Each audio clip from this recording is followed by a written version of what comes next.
Arithmetic mean for ungrouped data bye indirect method. इस video में हम अनग्रुप्ड डेटा के लिए इनडायरेक्ट मेथड से अरिथमेटिक मीन फाइंड करना सीखेंगे। अरिथमेटिक मीन कहते हैं एवरेज वैल्यू को, यानी अगर हमारे पास कोई भी डेटा है तो उसकी एवरेज वैल्यू को अगर देखा जाए तो उसे कहा जाता है अरिथमेटिक मीन। और अरिथमेटिक मीन को हम शॉर्ट फॉर्म में AM भी लिख सकते हैं। अनग्रुप डेटा से मुराद ये है कि हमारे पास ग्रुपिंग नहीं हुई हुई। जैसे हमारे पास डेटा है 9, 10, 2, 8, 6, तो ये डेटा ओपन डेटा है या इसको अनग्रुप डेटा हम कह सकते हैं। तो इनडायरेक्ट मेथड क्या है ये हम देखेंगे। जब भी हम अरिथमेटिक मीन इनडायरेक्ट मेथड से फाइंड करते हैं तो उसमें हम फार्मूलाज को यूज़ करते हैं। लेकिन पहले ये देख लेते हैं कि डायरेक्ट मेथड कौन सा है। तो अगर हम अरिथमेटिक मीन की बात करें तो उसको अगर हम मैथमेटिकली लिखते हैं तो कैसे लिखते हैं, एक्स बार, यानी एक्स बार शो करता है किसी भी डेटा सेट की मीन वैल्यू को या एवरेज वैल्यू को।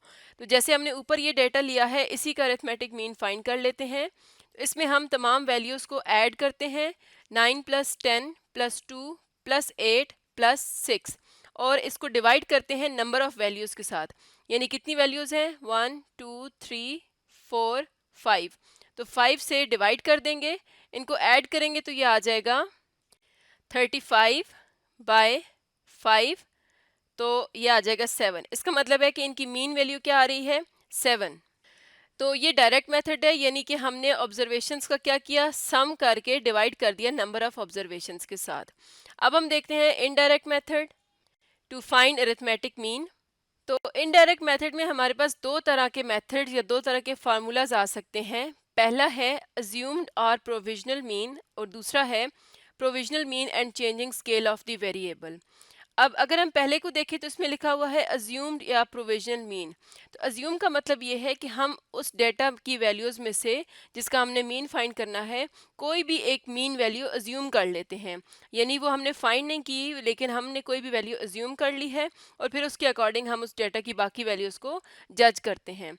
जबकि दूसरे मेथड में हम अज्यूम्ड मीन भी यूज़ करते हैं और वेरिएबल्स का स्केल भी चेंज करते हैं। ये उस केस में होता है जब हमारे पास वैल्यूज़ में अनइक्वल इंटरवल्स या डिफरेंस हो, और या हमारे पास बहुत बड़ी वैल्यूज़ हों, जैसे थाउजेंड्स में है या 10,000s में है, मिलियंस में है। तो उसके लिए हम वेरिएबल का स्केल चेंज करते हैं। यानी कि इसका मतलब ये है कि हम उन वैल्यूज़ को, अगर वो हज़ारों की रेंज में जा रहे हैं तो हम कोशिश करते हैं कि उनका स्केल कम कर दें, हम उनको हंड्रेड्स में या थाउजेंड्स तक ले आएं, ताकि हमारी कैलकुलेशन आसान हो जाए और डेटा को इंटरप्रेट करना आसान हो जाए। और इनडायरेक्ट मेथड से मीन फाइंड करने के लिए हमारे पास एक इम्पॉर्टेंट टर्म आ जाती है जिसे हम कहते हैं डेविएशन। डेविएशन कहा जाता है कि जो भी हमने मीन वैल्यू अज्यूम की है उससे हमने देखना है कि बाकी तमाम वैल्यूज़ जो हैं डेटा की, वो उससे उनका कितना डिफरेंस आ रहा है। जैसे फॉर एग्जांपल हमने मीन अज्यूम किया है x, हमने कोई भी वैल्यू डेटा के अंदर से अज्यूम कर ली है कि वो इसका मीन है, और बाकी वैल्यूज़ हैं डेटा की, फॉर एग्जांपल x1 है, x2 है, x3 है, x5 है, x4 है। तो हम ये देखना चाह रहे हैं कि ये जो बाकी वैल्यूज़ हैं ये हमारे अज्यूम्ड मीन से इनका कितना डिफरेंस है, तो इसे हम कहते हैं डेविएशन। तो जो भी वैल्यूज़ हमारे अज्यूम्ड मीन से छोटी होती हैं उन्हें हम कहते हैं कि वो नेगेटिव वैल्यू देंगी, क्योंकि डेविएशन हम किस तरह से फाइंड करते हैं, हम डेटा की वैल्यूज़ को, अगर मैं इनको xi जनरली कंसिडर करूं, उसमें से हम अपना अज्यूम्ड मीन माइनस करते हैं, और जो वैल्यूज़ बड़ी होंगी वो हमें पॉजिटिव डेविएशन देंगी। और यहाँ पर इसका मतलब है कि यहाँ से हमारे पास तीन तरह की वैल्यूज़ आ सकती हैं, पॉजिटिव भी आ सकती हैं, नेगेटिव भी आ सकती हैं और ज़ीरो भी। तो अब हम इस कॉन्सेप्ट को यूज़ करते हुए फार्मूलाज देखते हैं। तो अज्यूम्ड मीन या प्रोविजनल मीन के लिए हमारे पास फार्मूला है एक्स बार, यानी कि mean equals to assumed mean हमने ले लिया है ए। यहाँ पर हम लिख लेते हैं कि अज्यूम्ड मीन हमने ए ले लिया है, तो ए में हमने ऐड करनी है summation d i by n. जबकि डी आई क्या है, डेटा की हर वैल्यू का हमने डिफरेंस देखना है अपने अज्यूम्ड मीन के साथ। तो इस फार्मूला को अगर हम थोड़ा सा डिटेल में लिखें तो हम ऐसे लिख सकते हैं, X bar equals to a plus summation d i की जगह लिख सकते हैं एक्स आई माइनस ए, यानी कि हर वैल्यू का वहाँ से डिफरेंस देख रहे हैं, और एन होगा टोटल नंबर ऑफ ऑब्जर्वेशंस या वैल्यूज़। तो ये हमारे पास आ जाता है पहला फार्मूला। और इसके मेथड को हम कहते हैं शॉर्टकट मेथड, यानी अगर हम ये फार्मूला यूज़ करेंगे तो इसे कहा जाएगा शॉर्टकट मेथड। और अगर हम सेकंड मेथड यूज़ करें तो उसके लिए फार्मूला तकरीबन सेम है, लेकिन यहाँ पर हम देख सकते हैं कि यह है a plus summation u i by n, d i की जगह पर यू आई यूज़ हुआ है। तो अब देखते हैं कि यू आई क्या है। तो यू आई है एक्स आई माइनस ए, यानी कि डेविएशन बाय एच। एच अब हमारे पास क्या है इसको हम देखते हैं, लेकिन पहले ये देख लेते हैं कि x i minus a d ही है, तो यू आई को लिखा जा सकता है डी आई ओवर एच। तो क्या डिफरेंस है, सिर्फ इतना ही डिफरेंस है कि यहाँ पर एच से हम डिवाइड कर रहे हैं। तो एच एक नंबर होगा जो हमने चूज़ करना है, जिसकी मदद से हम अपने वेरिएबल्स का स्केल चेंज कर सकें। इसको आगे जाके हम एग्जाम्पल से भी समझते हैं। तो ये मेथड जिसमें हम एच यूज़ करते हैं इसको कहा जाता है कोडिंग मेथड। तो जब हम ये फार्मूला यूज़ करेंगे तो इस मेथड को कहा जाएगा कोडिंग मेथड। अब एक एग्जाम्पल पर एक डाटा लेते हैं और उस पर ये दोनों फार्मूलाज अप्लाई करके देखते हैं कि किस तरह से हम इन मेथड्स को यूज़ करते हैं। तो क्वेश्चन है हमारे पास, the salaries of 5 teachers are as follows. हमें 5 टीचर्स की सैलरीज दी गई हैं, ये हमें डाटा दिया गया है, ये अनग्रुप डाटा है। Find the mean salary using direct and indirect methods and compare the results. तो हमने इसमें पहले डायरेक्ट मेथड से मीन फाइंड करना है, यानी एवरेज सैलरी फाइंड करनी है। उसके बाद इनडायरेक्ट मेथड से फाइंड करके दोनों के रिजल्ट्स को कंपेयर करना है। तो पहले देखते हैं मीन फाइंड करने का डायरेक्ट मेथड, जो हमने पहले भी डिस्कस किया है कि उसमें हम सिंपली क्या करते हैं, एक्स बार इक्वल होता है summation of all the values, यानी कि sum of all the values divided by number of values. तो यहाँ पर हम देख सकते हैं कितनी वैल्यूज़ हैं, 1 2 3 4 5। तो इसका मतलब है कि n क्या होगा, 5। यहाँ पर हम डायरेक्ट लिख लेते हैं n 5। और ये जो i है, i हम समेशन के साथ डिफाइन करते हैं कि 1 से 5 तक जाएगा, क्योंकि ये n तक जाता है।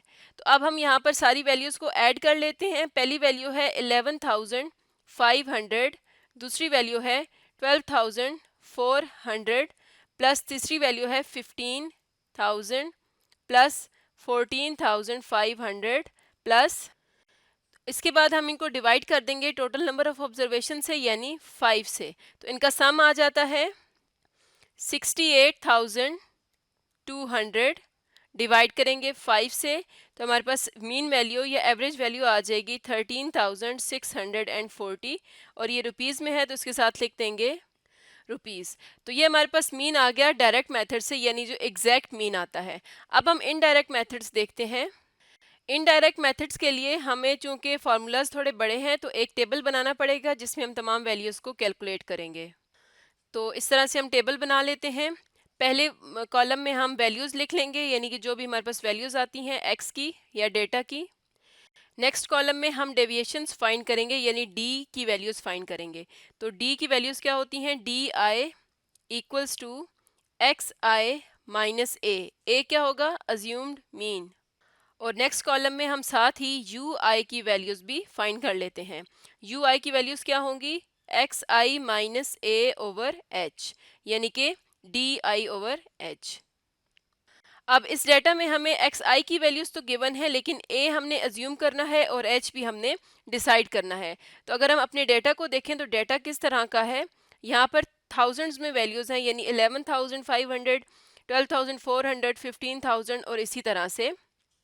तो हमने एक ऐसी वैल्यू अज्यूम करनी है जो तकरीबन इनके मिडल में आए, हमने अज्यूम करनी है।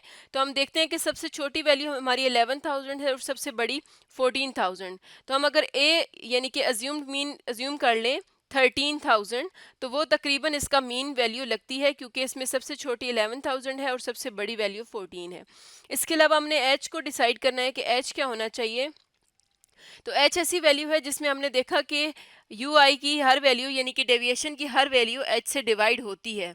तो हम एक ऐसी वैल्यू डिसाइड करेंगे जिससे हमारे ये जो वैल्यूज़ हैं ये छोटी हो जाएं और हमें इनको डील करना इजी हो जाए, यानी डेटा को हम आसानी से समझ भी सकें और उस पर सारे फार्मूलाज को अप्लाई कर सकें। तो अगर हम इसकी सारी वैल्यूज़ को 100 से डिवाइड करते जाएँ तो हमारे पास वैल्यूज़ हंड्रेड्स में रह जाएंगी। जैसे इसको अगर हम 100 से डिवाइड करें तो ये रह जाएगा 115। तो इसलिए हम यहाँ पर लिखते हैं कि ए को हम अज्यूम कर लेते हैं 13,000, ए हमने ले लिया है 13,000, और h हम अज्यूम कर लेते हैं 100।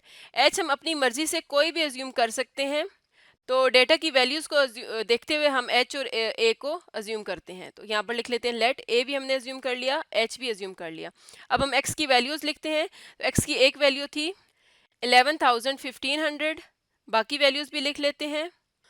तो ये हमने सारी वैल्यूज़ लिख ली हैं। अब हमने डी की वैल्यू फाइंड करनी है, यानी इस हर वैल्यू में से हमने 13,000 को माइनस करते जाना है। तो 11,500 में से 13,000 को माइनस करेंगे।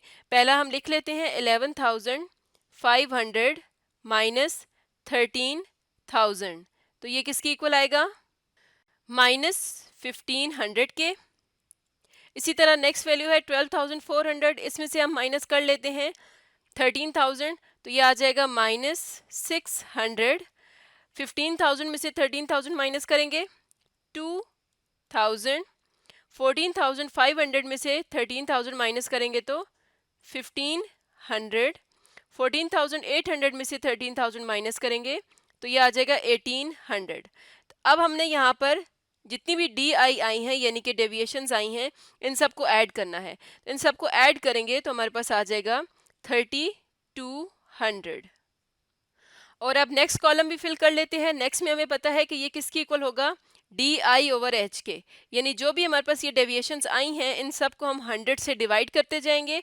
एच हमने यहाँ पर लिया है 100, तो -1500 को 100 से डिवाइड करेंगे, ये आ जाएगा -15, -6, 20, 15 और 18, और इन सब को ऐड करेंगे तो ये आ जाएगा 32। तो समेशन ऑफ यू आई क्या है? 32। तो अब हम यहीं से दोनों मेथड्स को कंपेयर कर लेते हैं। ये था शॉर्टकट मेथड और दूसरा था कोडिंग।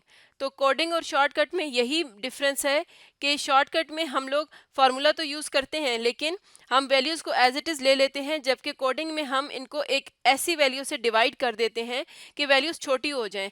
जैसे कि यहाँ पर हंड्रेड्स और थाउजेंड में वैल्यूज़ हैं, जबकि यहाँ पर सिंपल अंडर 100 वैल्यूज़ हैं, यानी 100 से नीचे नीचे हैं, जिनको हम आसानी से डील कर सकते हैं। तो शॉर्टकट मेथड का ये फार्मूला है, इसमें वैल्यूज़ ऐड कर दें। ए हमने अज्यूम किया था 13,000 प्लस समेशन डी आई आया था 3,200 divided by total number of values थी 5। तो ये आ जाएगा 13,000। 3,200 को 5 से डिवाइड करेंगे, ये आ जाएगा 640।